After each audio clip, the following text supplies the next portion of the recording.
¿Qué es la transtextualidad? El concepto de transtextualidad fue acuñado por el escritor, crítico y teórico literario Gerard Genette en su obra, Palimpsestos, la literatura en segundo grado, publicado en 1982. En él, Genette reformula el propio concepto de intertextualidad, que ya había definido Julia Kristeva en 1967, y lo acota dentro de las 5 categorías que conforman el propio concepto de transtextualidad. Genette no pone el foco únicamente en la construcción del discurso narrativo, sino que se interesa por las relaciones que pueden existir entre el texto y los diferentes elementos que lo rodean, lo amplían, lo matizan y le dan sentido. Estos elementos pueden ir desde los títulos y subtítulos, hasta las citas, referencias, elementos definitorios de un género, e incluso elementos no textuales y transformaciones del texto a otros formatos, como ya veremos más adelante.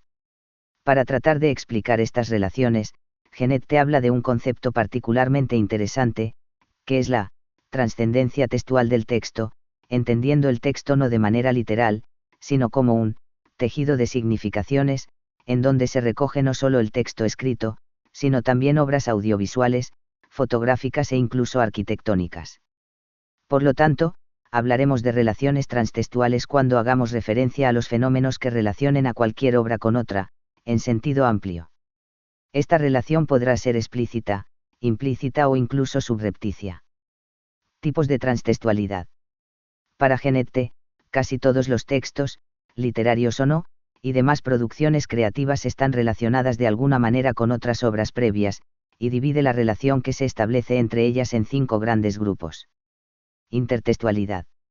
Aunque por regla general se utiliza como término genérico para hablar de todas las relaciones textuales, Genette en este caso las acota a aquella relación en la que un texto aparece dentro de otro, ya sea a través de citas, alusiones o plagios.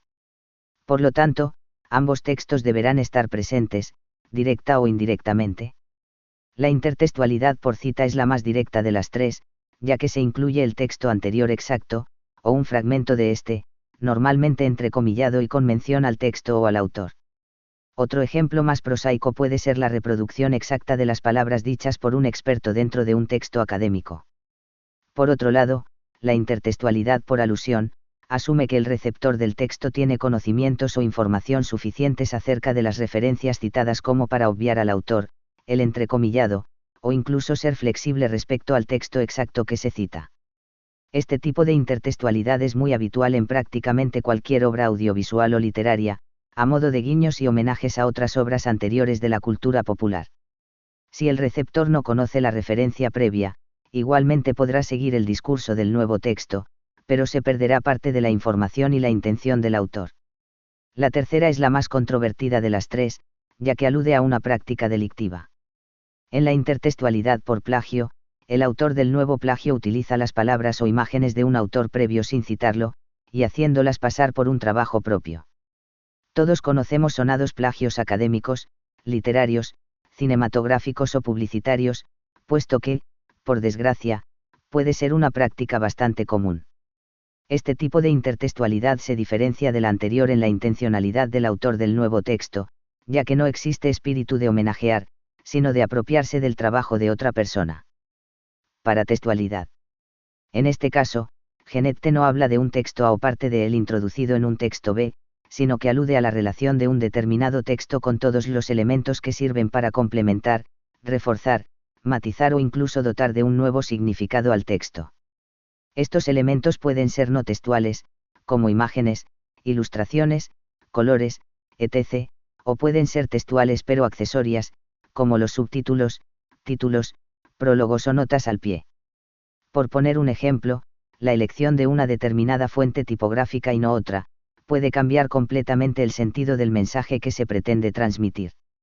Estos elementos paratextuales, por lo tanto, ampliarán de alguna manera la información que aporta el texto matriz.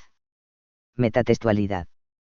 En este caso, el texto B hace referencia al texto A, directa o indirectamente, en un ejercicio de crítica o comentario del mismo. No tiene por qué hacer mención explícita del mismo, pero, de alguna manera, deja clara la referencia del texto al que se alude, al realizar una labor expositiva o de opinión. Ejemplos claros de este tipo de transtextualidad son las críticas literarias, los tweets de respuesta a otra publicación previa, o esos vídeos de reacción a una determinada canción, vídeo o meme, que se han puesto últimamente tan de moda entre los streamers y youtubers.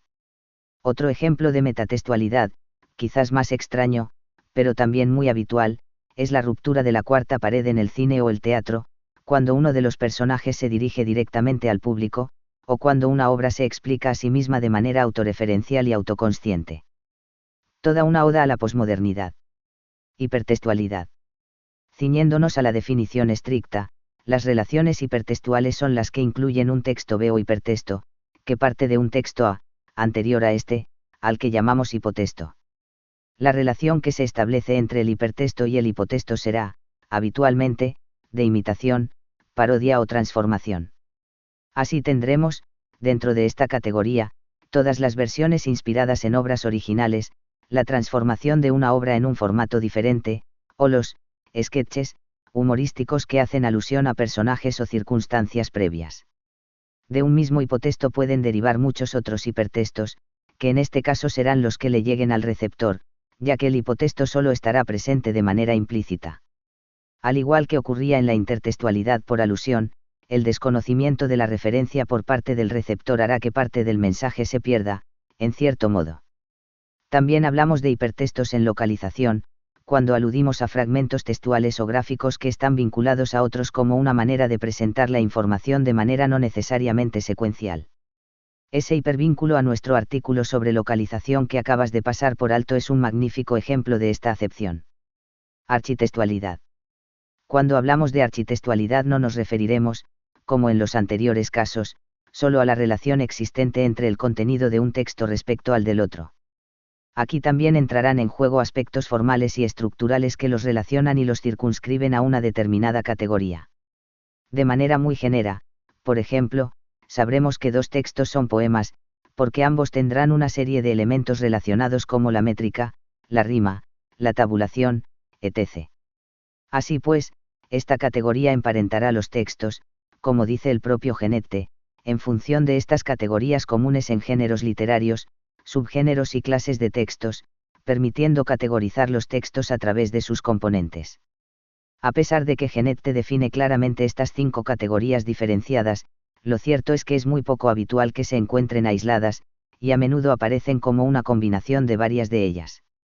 Para los traductores, conocer las referencias de los textos a los que se aluden es clave para comprender los diferentes matices de la información que se presenta en un texto original, y tomar la mejor decisión posible a la hora de elegir cómo traducirlo adecuadamente.